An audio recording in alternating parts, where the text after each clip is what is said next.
ఇది డ్రామా చూడ నమస్తే తెలంగాణ పేపర్ డ్రామా చూడు రే. కుట్రలు జలసమాధి కేసీఆర్ నిరపరాధి ఇట్లా ఇచ్చిందా కోర్టు? నీ కళ్ళు కనబడాయా, చెవులు వినబడాయా, సిగ్గురాదా నమస్తే తెలంగాణ పేపర్కి? కేసీఆర్ నిరపరాధి అని కోర్టు తీర్పిచ్చిందా? కాళేశ్వరంలో అవినీతి జరగలేదని కోర్టు తీర్పిచ్చిందా? హరీష్ రావు ఇరిగేషన్ శాఖ మంత్రిగా అవినీతి చేయలేదని కోర్టు తీర్పిచ్చిందా? కేటీఆర్ అసలు ఏ అవినీతికి పాల్పడలేదని కోర్టు ఏమైనా తీర్పిచ్చిందా? రేవంత్ రెడ్డి అంటే ఇప్పుడు మొత్తం ఈ కాళేశ్వరంలో మునిగిపోయి కేటీఆర్ జర కాపాడు అని 2 చేతులు ఎత్తిండాట,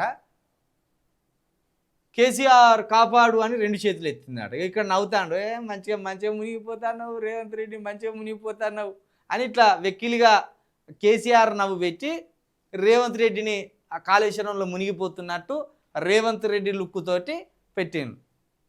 ఈ పేపర్ ఎవడా ఈ దేశం మనం తీసుకుపోయి అరెస్ట్ చేయరా? ఇంత వెక్కిలి కథలు ఆయన మీది. రిపోర్టును తప్పుబట్టలే, రిపోర్ట్లో 1-2 సమస్యలు ఉన్నాయని చర్యలు తీసుకోవద్దని ఆపిల్లు, అంతే తప్పించి ఎవరికి క్లీన్ చిట్ ఇవ్వలేదు, ఎవరిని నిందించలేదు హైకోర్టు. గోస్ట్ రిపోర్ట్, ఇక దయ్యం రిపోర్ట్ అటదట. గోస్ట్ చేసిండు. ఘోష్ గారు మిమ్మల్ని గోస్ట్ అని రాసింది నమస్తే తెలంగాణ పేపరు. గోస్ట్ అంటే పిశాచి తెలుసుగా. ఇక గోస్ట్ రిపోర్టు గోదావరిలోకి, గోస్ట్ రిపోర్టు గోదాట్లోకి అట. ఎంత అహంకారమైన రాతలు, ఎంత వెక్కిలి రాతలు, ఏంది ఇది? ఎవడు మిమ్మల్ని నీతిపరులానే?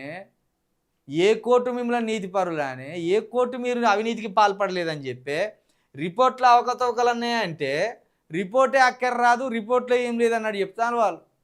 నమస్తే తెలంగాణ పేపర్కి అట్లా అర్థమైంది.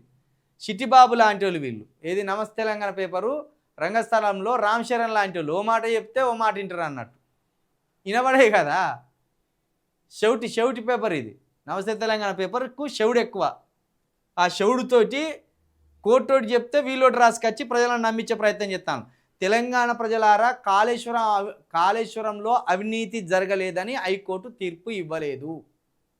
కాళేశ్వరంలో హరీష్ రావు కానీ, కేసీఆర్ గారు కానీ, కేటీఆర్ గారు కానీ అవినీతి చేయలేదని హైకోర్టు తీర్పు ఇవ్వలేదు.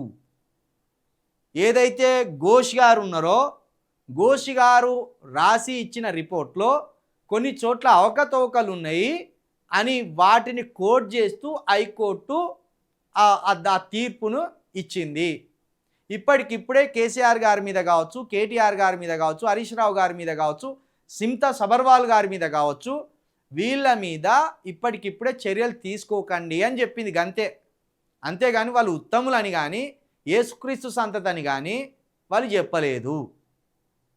ఇదే అర్థం చేసుకోర్రి. ఇంకో ఇట్లా దొంగ రాతలు రాసుకొస్తారు. ఇక ఈ అమాయకులు వీళ్ళు, అమాయకమైన జనం. ఇలాంటి అమాయకమైన జనాన్ని ఏం చేసిన బోర్ని తీసుకపోయి శర్రనే కృషి చేసిండ్రు. ఇప్పుడు కాళేశ్వరం మీద తీర్పిచ్చిండు కాబట్టి శర్రనే కృషి చేసి ఆ కుర్చీలో కేసీఆర్ గారు బొమ్మ పెట్టిండు. ఇప్పుడు ఈ రేస్ ఫార్ములా కేసులో కూడా గిట్టనే ఇస్తే ఈ రేస్ కార్లో ఎక్కి ఇట్లా జుమ్మని తిరిగేస్తారా? నీ అవ్వ మీ ఎచ్చుల కథలు, మీ అమాయకత్వం. మరి ఇక్కడికి ఎందుకు హరీష్ రావును కేటీఆర్ పోలేదు? ఎందుక ఇట్లా పోయి సంబరాలు చేయలేదు? ఈ మన ఎడ్డి జనం చూడు, ఎంత ఎడ్డి జనం మన జనం. కోర్టు తీర్పు ఏమి ఇవ్వలేదురా అయ్యా, జస్ట్ కోర్టు తీర్పు రిజర్వ్ చేసింది అంతే. జడ్జిమెంట్ ఏం ప్రకటించలే కోర్టు. గింత అమాయకమైన జనం మోపైన లేదా అని అవ్వ, గింత అమాయకం మన జనం. నవ్వొస్తా మిమ్మల్ని చూస్తే. ఎవడిచ్చిన ఈ ఆలోచన మీకు? ఎడ్డి గొర్రెలని చేసిన మిమ్మల్ని.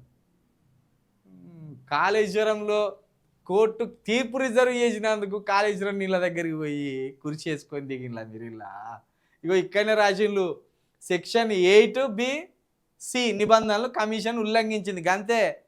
అవేందో ఆ B(C) చదవాలి. ఇప్పుడు అవి ఎందుకు ఉల్లంఘించిందని మాత్రమే అడిగింది, అంతే తప్పించి వీళ్ళ తప్పులు చేయలేదని చెప్పలేదు. జర మీరు తొందరపడకుర్రి మిత్రులారా. తొందరపడి ఓ కోయిల ముందే కూసింది అన్నట్టు చేయకుర్రి. ఆగమాగం గత్తర గత్తర కాకుర్రి. ఈ సిగ్గు పోతుంది మీది. వాళ్ళు ఏ ఆట ఆడమంటే మీరు గా ఆట ఆడుతున్నారు కదా.